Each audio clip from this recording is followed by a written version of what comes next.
Hello everyone, this is Kathy and you're back with me here in my craft room and on my YouTube channel, Kathy's Random Acts of Stampin'. Today we're going to make a treat box. It's that time of the year where we're always needing cutesy little boxes or wrappers to give treats away during the Christmas season, and I thought with this die set, I got this idea from another a Stampin' Up demonstrator, and they were using the Stampin' Up dies, and I had something pretty similar to that but a little bit different in these pink and Maine dies, and I'll put the link below here, so if you want to pick these up you can. There is a way to get around making this. You could cut a square, use a round circle and cut around it to give yourself this dome shape, but what I did is I went ahead and used my largest die on this set, and this die is about 4 1/8,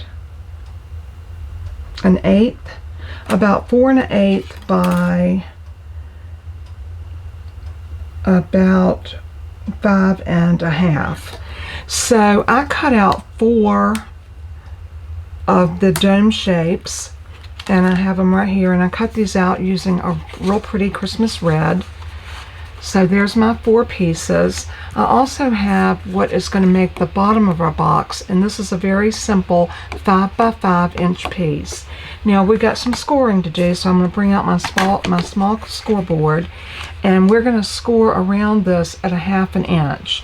So I'm going to come in and do it at 4 1/2. I'm going to do it at 1/2 inch on one side. Then I'm going to turn it and do the same thing. You could just go around it at 1/2 inch, you know, all the way around, but I'm doing this because sometimes it's hard to get up in this area up here.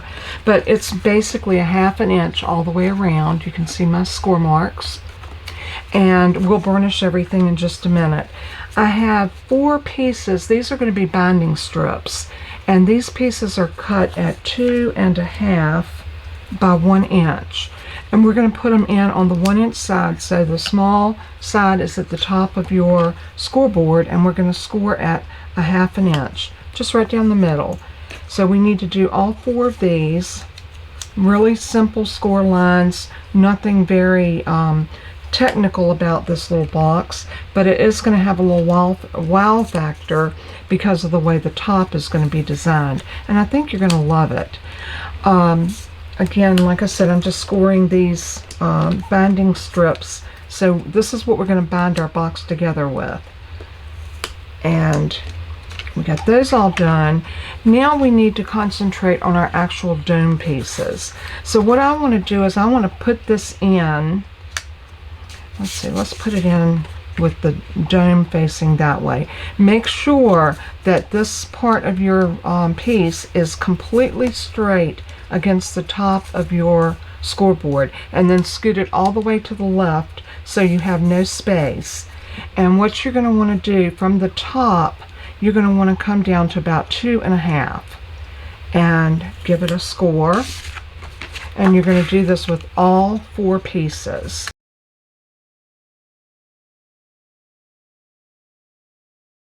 Okay, we've got a little bit of fancy footwork we're going to do now. I'm going to take these pieces and I'm going to lay them. You can use a ruler, or if you have a board like I have, this board is, I have measurements on it, so I'm putting it between my 6 and 10. And once I get it right there, I'm going to grab a pencil, and right up here at the top, where the center is, I'm going to make a pencil mark. Just a tiny little pencil mark right there so that I can find my center. Now I need to do this to all 4 pieces, so I'm going to go through real quick.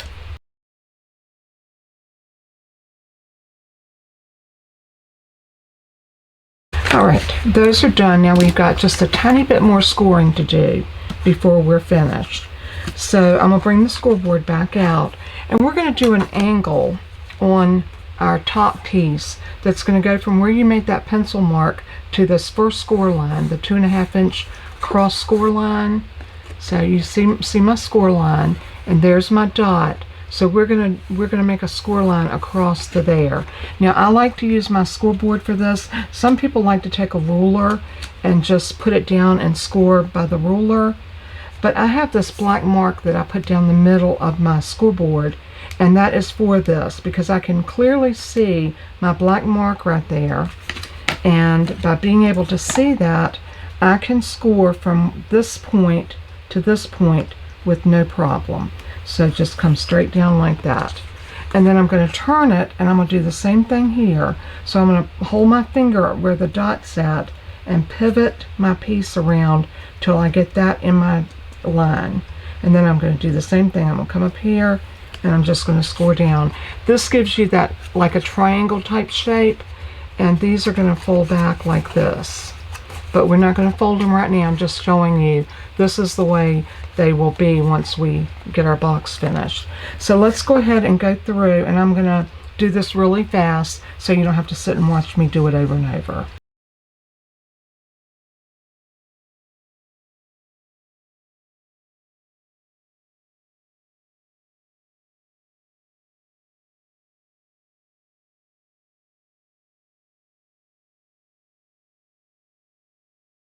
Okay, we have finished with all of our scoring now. So now we're ready to go ahead and assemble our little box. For this, I'm going to start out with my base, and what you want to do, and I know this is probably the most boring part, but we need to burnish all of our score lines and get nice crisp edges on everything. So I'm going to just go through and crease everything down.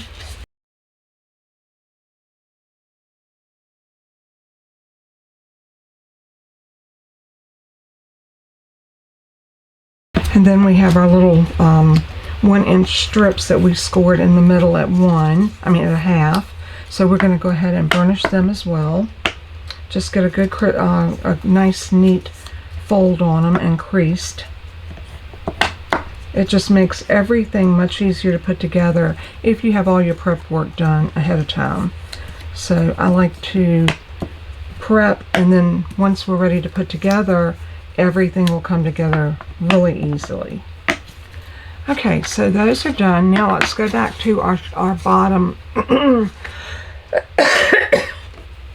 Excuse me just a minute. My throat is still bothering me quite a bit from the sinus drainage, so let me get a sip of drink.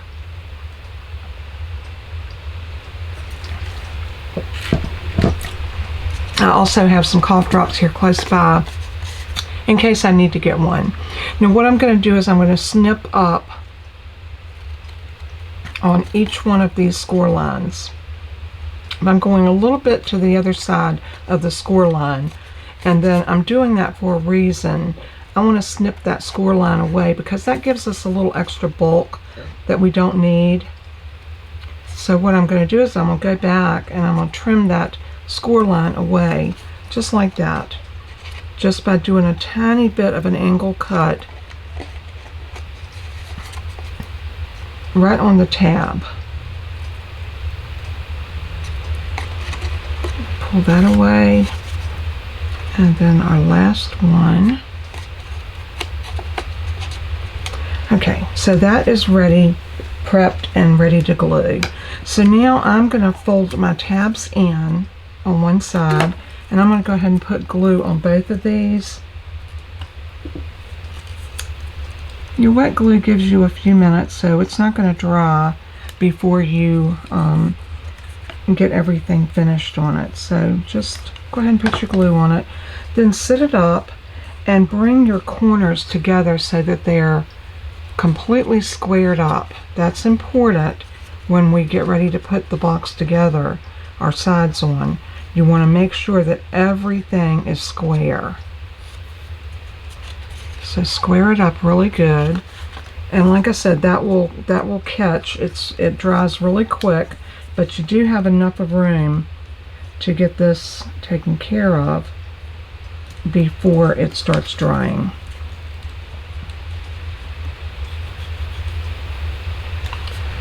So again, we're going to sit that up, bring it to the corner, make sure that our corners are nice and flush, and do it on the other side as well. And now we have the bottom tray for our box.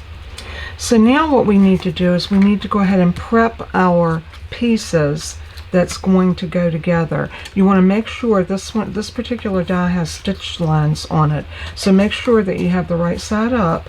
You can always tell the right side from the wrong side. So just make sure you have the right sides up.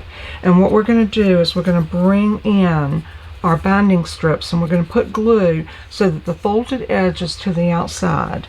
So add your glue to your strip, and then all we're going to do is sit this right on top of this piece, bringing it flush to the bottom and flush to the sides, just like that.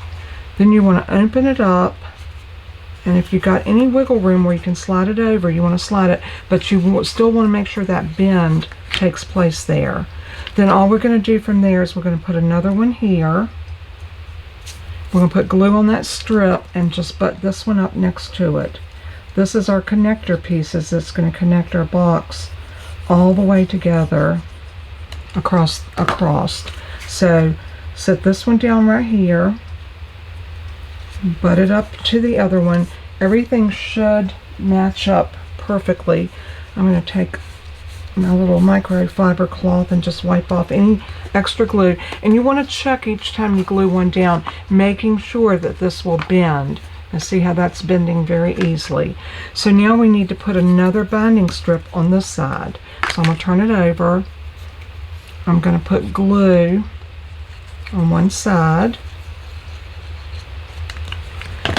And like I said, you want to make sure that your folded piece is to the outside.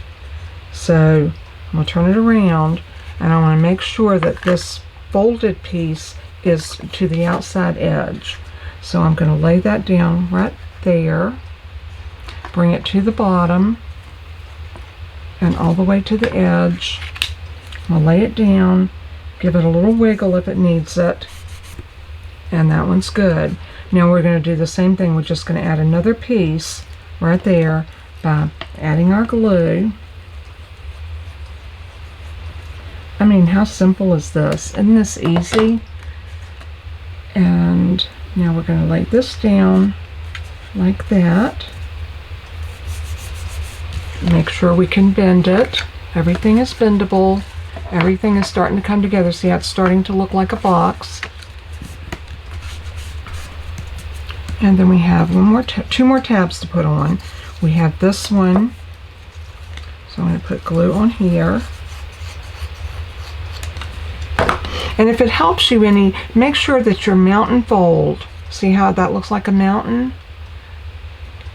Like this. That mountain needs to be out to the outside edge each time. So we can bring it in like this and sit it in. Whatever works for you. You just want to make sure that you've got that bend. So, because you're going to come and put another one here. Before we put this one on, I'm going to go ahead and put this one on because I want to make sure that this piece is already in place before I add the last little dome area. So I'm going to set that down right there. Come down to the bottom edge. You always want to make sure you go to the bottom, just like that. And now this piece will connect right here, and this piece will connect back over on this side to hold our box together. So let's go ahead and put some glue on this tab. Bring this over and set it even. Like that, give it a press. And now, if everything comes together as it should, and it looks like it is, we can go ahead and put glue on this side and bring our box together right here.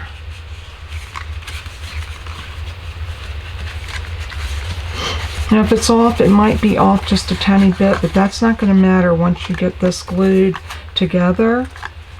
So go ahead and let's see. Let's fit it on here first before we go any further. Let's fit this around here. And if everything comes together, then you should be able to meet everything around just like that. And it does fit perfectly. So let's go ahead and I think I'm going to go ahead and glue this. I don't know. Maybe I'll do it this way. I think this is more fun. So let's put glue on this side of our box, or any side. Doesn't matter where you start.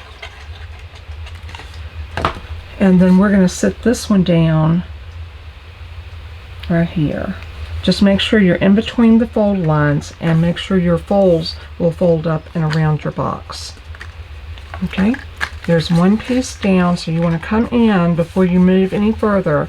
Come in with your bone folder and just get in there and crease that down really good. And give it just a few seconds to adhere.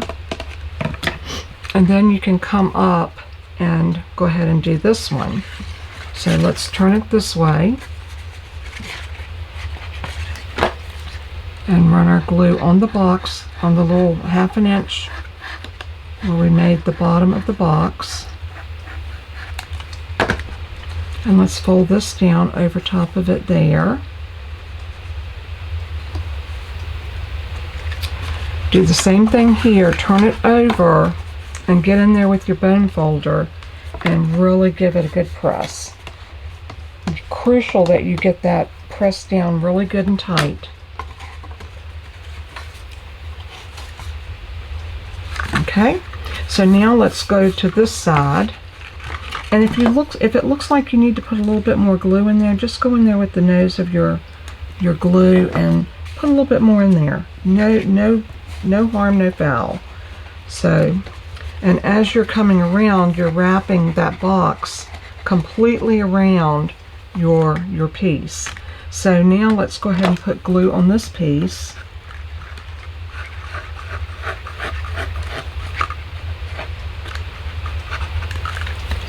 And we're going to just roll it into place. Make sure you're staying nice and flush on the bottom. Give that a good press. Now, if you're worried about the measurements not getting everything, you don't have to worry about any of this. I will have you a free PDF tutorial with all of the measurements and everything. So all you have to do is print that out. It'll be on my blog, and I'll have a picture of this treat box. I'll also I'll have pictures, the PDF, and also the video in case you need to go back and rewatch. So if you go to my blog, you can find everything you need right there concerning each and every project that I make and put up. So I try to make it easy, so if you want to recreate something that I make, then I would be very, very honored. So what I'm going to do now is I'm going to lift up this last tab, and I want to put glue right here, and I want to put glue right there, and I'm going to fold this all in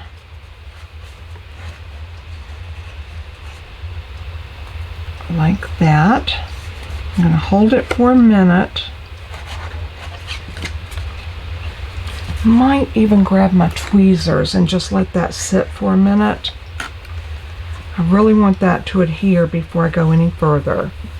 So while we're waiting for that, I'm going to grab my crocodile, and we are going to punch holes in the top right below. I'm going to set this so that I get my holes even. That's the good thing about the crocodile. You can set it where you want it, and that way you get the holes punched the same place each and every time. So I'm coming in right where the, I'll get my piece out so I can see, right in there. Oh, that one didn't want to punch out, did it? Let's see if we can convince it to go. There we go. And let's go over here and punch right here. And I'm just doing this while the glue's drying. I figure nobody wants to sit and watch glue dry. So we might as well be productive and do another step on our project. So right to there and punch. Alright, so we should be able to go back to where we kind of clip that piece down. Everything should be glued. Now all we have to do is run glue across here and up this little side piece. So I'm going to put glue right here. And then I'm going to come across this bottom area with glue. And then I'm just going to close everything up nice and tight.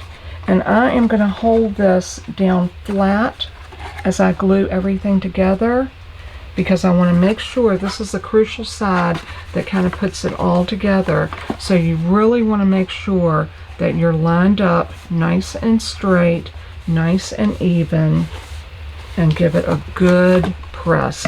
So I'm going in with my bone folder, pressing it down, just making sure that everything comes together. And look how pretty this is. And we're going to tie this box together with ribbon, but let's decorate next. We've got all this area here to decorate. And you know what? When I was planning my project, I did not even measure to see what decoration size I need.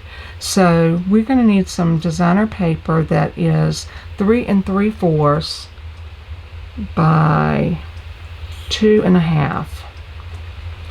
3 3/4, and I write down my measurements because if I don't, I'll forget them. Are you like that? So 3 3/4, and that's wide, by 2 1/2 tall. Yeah, 2 1/2 tall. Okay, so I'm going to grab some pretty Christmas paper, something that's festive and something that I haven't used before. I really want to do something very pretty on here, and I have been pulling out of some of my same papers kind of over and over, and I really want something really pretty. So give me a minute and I'll be right back. We'll get this decorated and I'll show you how we're going to tie it together and just how beautiful this little box is going to be. I'll be right back. While I was looking for paper, I came across this pack of paper that is called, let me grab it, Christmas Tree Farm Basics, and it's by Paper Rose. This paper is absolutely gorgeous. Look at the sheen on it. It doesn't feel like your regular paper. It has this beautiful sheen to it. And it's so luxurious feeling. So I grabbed this piece with poinsettias on it because I love it. But look at this. You have the front cover doesn't go to waste, because you could easily cut this off and use this for a layout, and then you still have your tags down here that you can cut these out and use them. I think this is just so smart what they did. So let me show you this paper, and I'll try to link.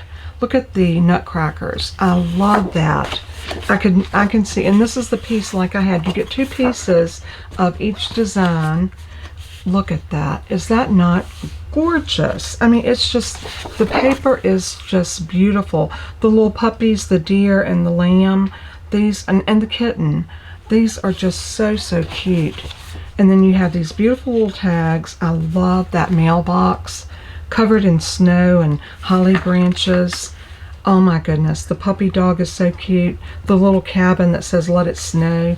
The cat in the rocking chair. So cute. Every bit of this paper is just so festive and so fun. Look at that. Gorgeous. I just love it. And on the back side you get a wood grain.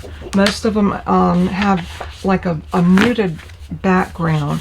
So decorative and then printed or muted.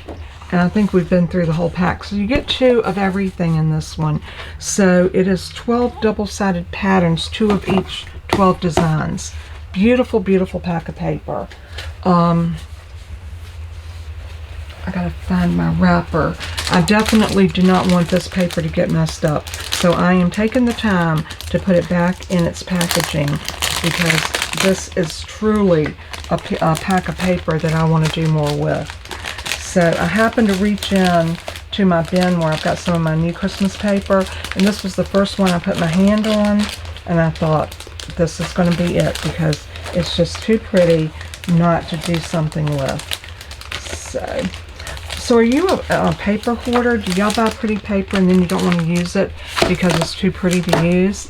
You know, I always say, I have a tendency to want to do that too, but the paper can only be beautiful if it's used and made into something gorgeous. So pull out your paper and go through your stash and see what you got.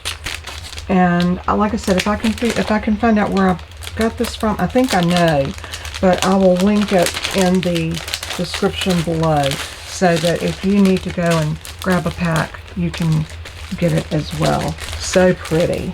So pretty.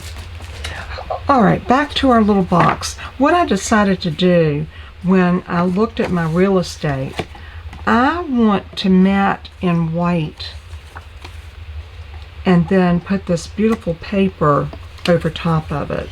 Look at the difference that makes. Not only does it make everything pop off your paper, it also gives us some more stability on our box. So I'm going to go through real quick and put all of these pieces onto my white cardstock. And what I did is I cut my white cardstock 3 3/4 by 2 1/2, and then I cut my designer paper 3 1/2 by 2 1/4. So like I said, don't fret over the measurements. I will have all of this in on my blog in a PDF tutorial, and all you have to do is click on it and you can open it, print it, save it to your computer, whatever you prefer to do. So I should have another white piece. There we go. So I'm going to go ahead real quick and get these glued on, and then we'll meet back up and we'll put them on our box.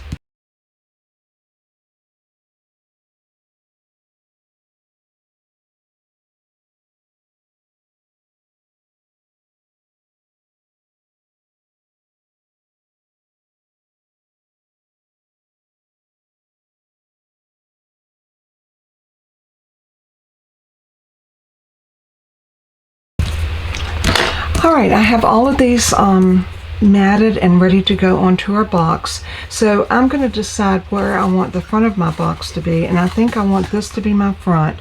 And for my front piece, I think I want this one. I'll tell you why. I'm going to cover the front up because I'm going to cut a poinsettia and put on the front of the box, but I'm not going to do it all the way around. So I want the least pretty one on the front, and I want the prettiest one on the back. And I think that is the prettiest one. So I'm going to put this one down on the back.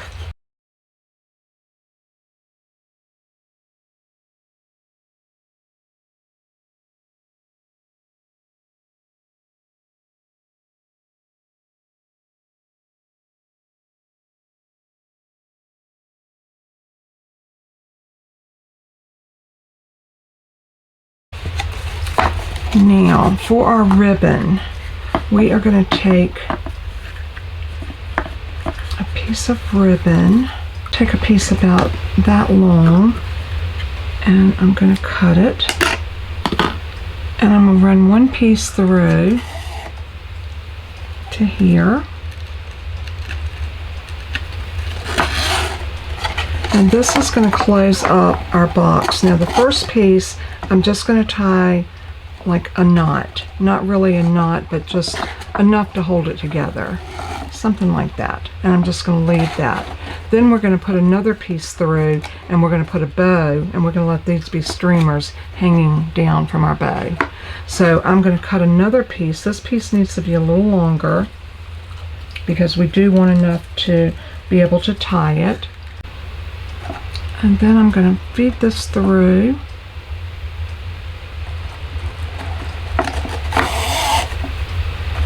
And you can use any type of sheer ribbon. I think the sheer ribbon looks really pretty with this, but you can use any kind of ribbon.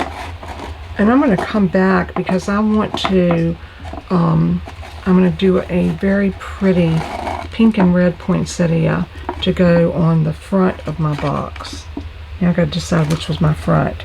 I think it was this one right here. So I'm going to go ahead and tie my bow.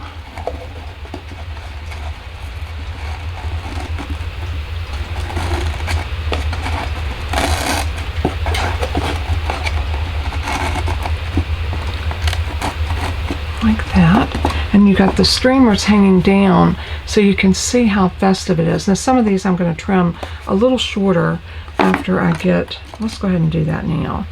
We'll trim that one. Let's trim this one. And this one. And that one right there I think is fine. But then you've got this beautiful little box. Isn't this cute? And it's not so little. I mean, this is a good size treat box, and you can put a food safe bag in there, fill it up with homemade cookies. You could do homemade fudge. You could do any of your homemade candies that you like to make.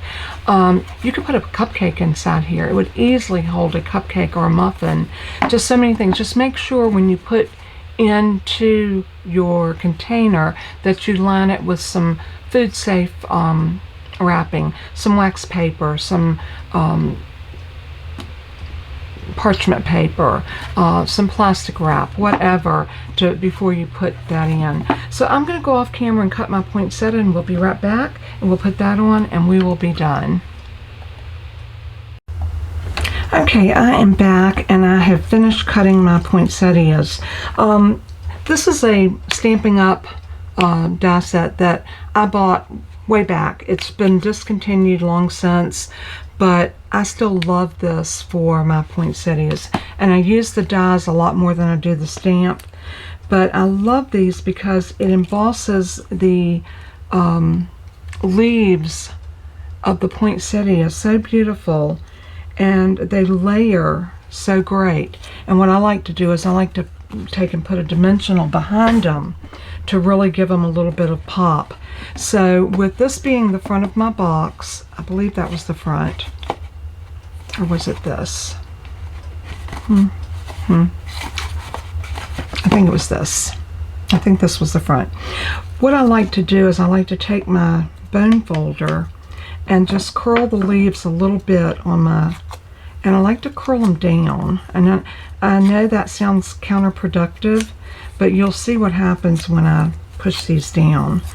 And if you notice, I cut one layer red and 2 layers pink because I wanted that pink layer to go down first, and I kind of wanted this one to be in the middle, and then I want this smaller pink one on the top.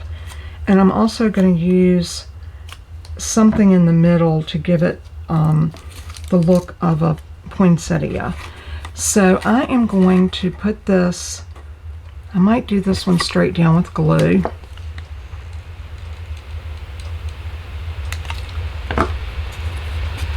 So I'm going to hold this down just for a little bit and let that catch.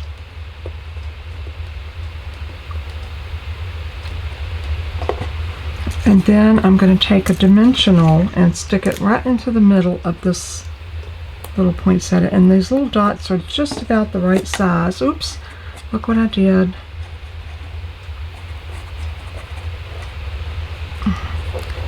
I should have left that alone for a minute. Now I'm going to offset these leaves so that they kind of go in between the pink leaves. And then I'm going to do one more right in the middle of that one. And you know what? This is not gluing for me, so we're going to try this. It's probably because of this shiny paper. It's a little hard sometimes to get that to adhere. So I'm going to give it just a minute.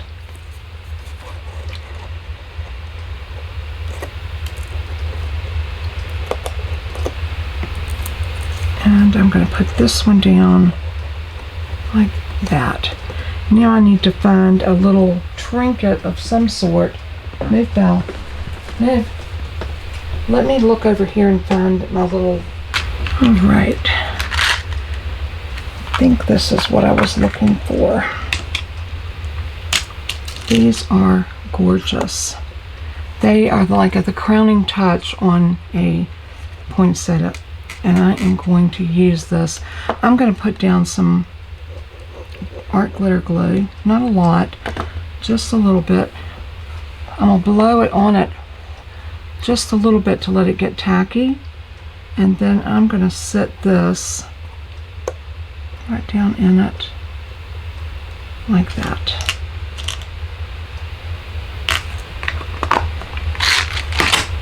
So pretty. Now tell me who wouldn't love to get this box. Now I also cut out some little smaller poinsettias, and I was thinking about maybe putting one on each one of, oops, there went my bead. I'm going to have to let that sit for a few minutes. But on the finished picture I'll show you, and if I decide to put these on, they're going to be like right in here with a little pink or red gem in the middle. I think it would offset everything, but I really need to let that dry right now. So when you come to my blog to get the instructions for this, you'll see the final picture, and I will have different angles of it so you can see. But I hope you've enjoyed my little tutorial on this beautiful little treat box. I think it turned out gorgeous.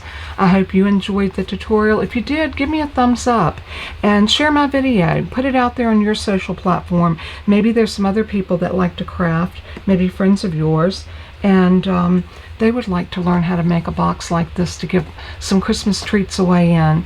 God bless and keep you, and as I always say in closing, let everything that you do and say bring honor and glory to our Savior Jesus. He is so worthy. Until next time, you take care, know that you're loved, and we'll do some more crafting real soon. Bye-bye.